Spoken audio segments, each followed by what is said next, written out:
सभी साथियों को नमस्कार। साथियों, दिल्ली में गेस्ट टीचर का संघर्ष कोई नया नहीं है, काफ़ी पुराना और परिचित हो चुका है। गेस्ट टीचर का ये संघर्ष कांग्रेस की सरकार से शुरू हुआ। कांग्रेस ने गेस्ट टीचर का काम करने से बिल्कुल मना कर दिया, हम नहीं करेंगे गेस्ट टीचर का कोई भी काम। उसके बाद गेस्ट टीचर के पास विकल्प के रूप में आम आदमी पार्टी ने भी गेस्ट टीचर का काम करने से हाथ खड़े कर दिए। हमारे बस की नहीं है, हमें बीजेपी नहीं करने दे रहा है। दिल्ली में एलजी है, एलजी बीजेपी का है और एलजी टांग अड़ा रहा है।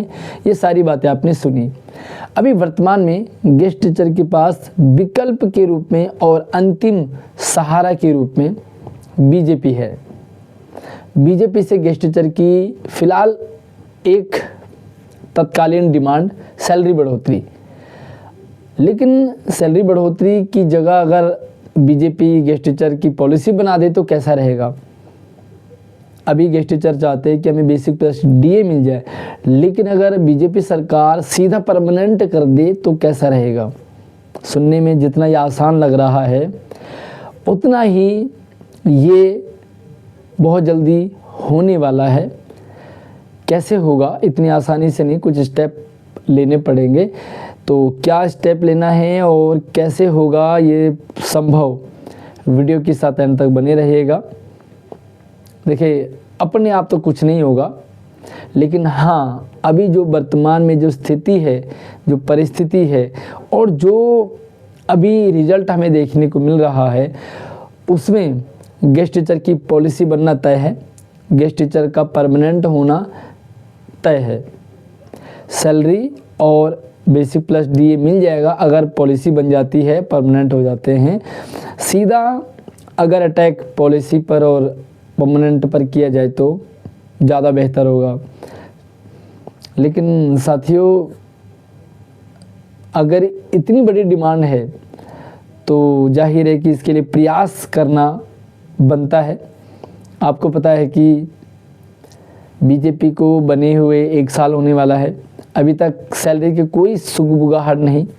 गेस्ट टीचर के सारे संगठन लगभग सुसुप्त प्राय हैं, नज़र आ रहे हैं, कोई भी सक्रिय देखने को नहीं मिल रहा है। पहले 1 जुलाई को सैलरी बढ़ने की उम्मीद थी, वो बेकार हुई।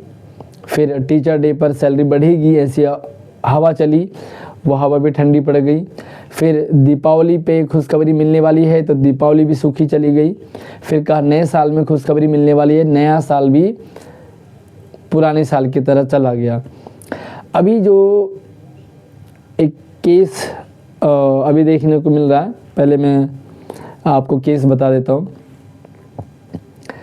स्पेशल एजुकेशन टीचर्स का सुप्रीम कोर्ट ने कहा है कि जिस भी स्टेट में स्पेशल एजुकेशन के टीचर्स लगे हैं, सरकार उन सभी को रेगुलर करे, उन सभी को परमानेंट करे जितने भी ठेके में लगा रखे हैं।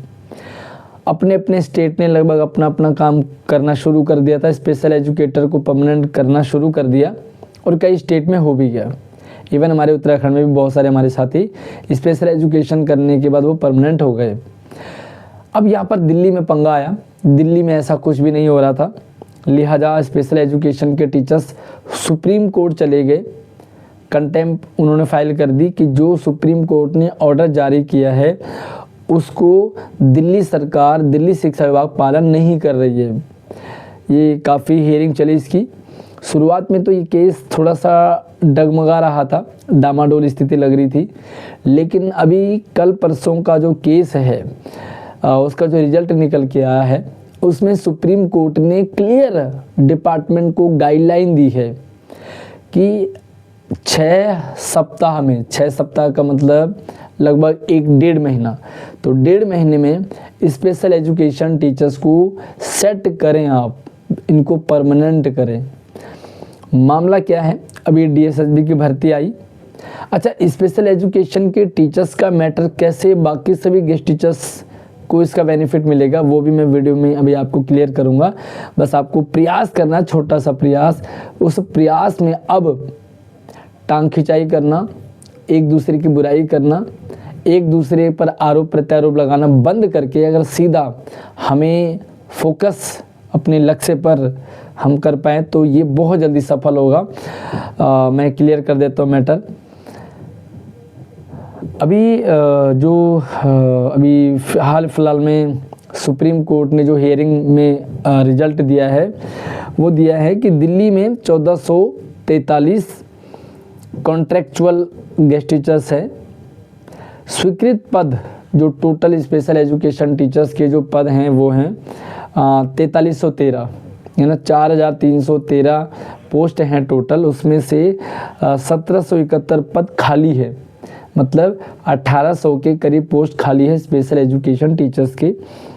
दिल्ली सरकार ने 945 स्पेशल एजुकेशन टीचर्स के लिए टीटी परीक्षा आयोजित की है।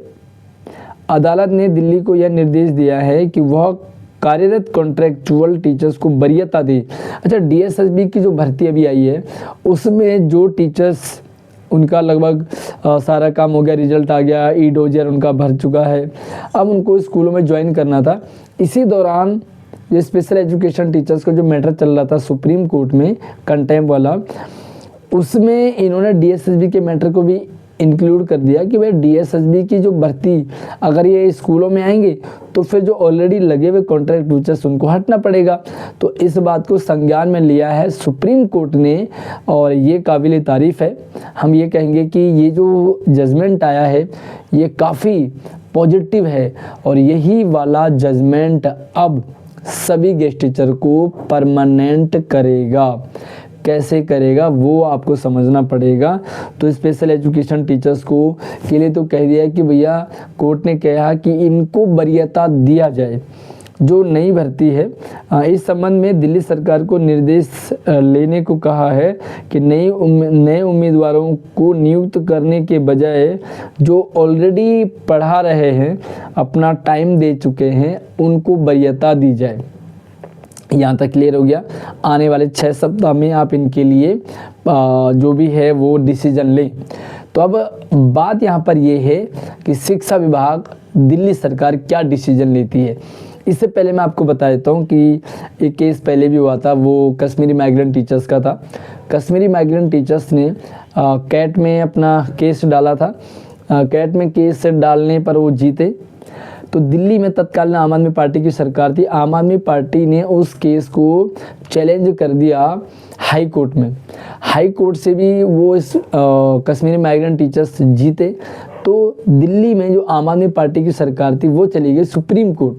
सुप्रीम कोर्ट से भी ये कश्मीरी माइग्रेंट टीचर्स अपना केस जीते।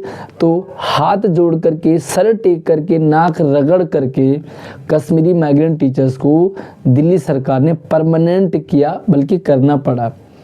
यानी कि सुप्रीम कोर्ट ने जब ऑर्डर दे दिया तो सुप्रीम कोर्ट से ऊपर अब जाना मुश्किल है। अब यहाँ पर ऑलरेडी सुप्रीम कोर्ट पहले ही कह रही है कि जो ऑलरेडी लगे हुए उनको परमानेंट किया जाए। अच्छा, बात यहाँ पर स्पेशल एजुकेशन टीचर्स की है, तो जो नॉर्मल टीचर्स है उनको इसका बेनिफिट कैसे मिलेगा।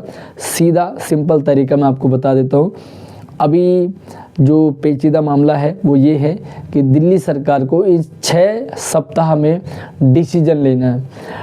जो ऑलरेडी डीएसएसबी की भर्ती है उनको रोक लगा दिया गया, तो वहाँ से भी प्रेशर आएगा। इधर पहले स्पेशल एजुकेशन टीचर्स को एडजस्ट करना है। अब अगर नहीं करते तो फिर से सुप्रीम कोर्ट डंडा कर देगा।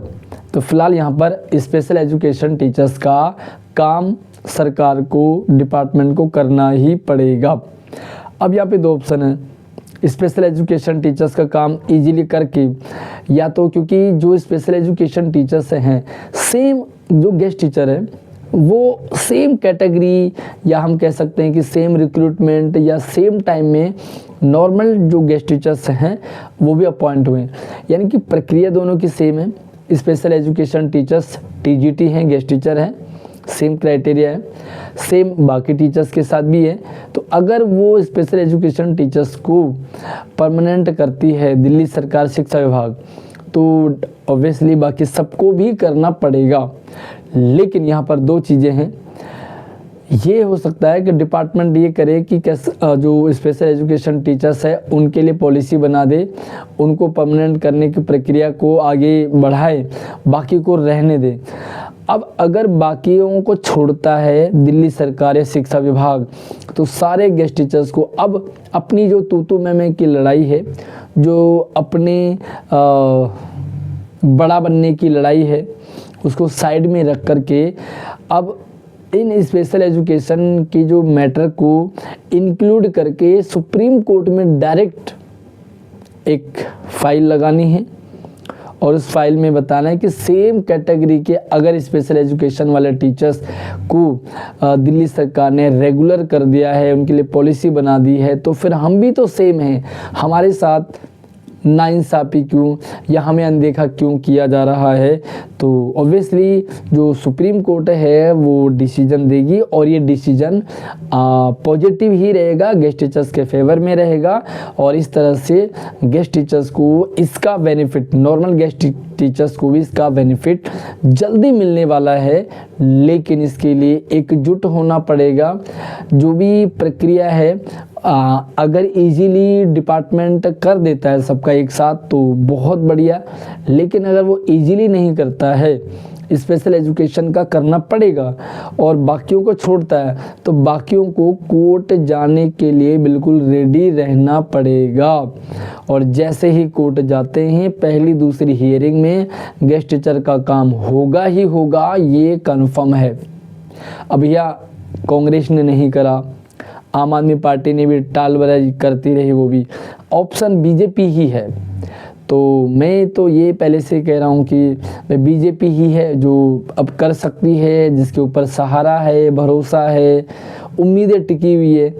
अब बीजेपी आराम से इजीली कर दे बहुत बढ़िया है, नहीं तो कोर्ट से अब मैटर बहुत आसान हो चुका है। साथियों आपको क्या कहना है, क्या लगता है आपको, आप अपना ओपिनियन कमेंट में ज़रूर रखिएगा, जो भी आपको लगता है, आपकी जो भी समझ बनती है। बट जो मैंने केस को एनालाइज किया उसके बाद मैंने आपके सामने क्लियर रख दिया है।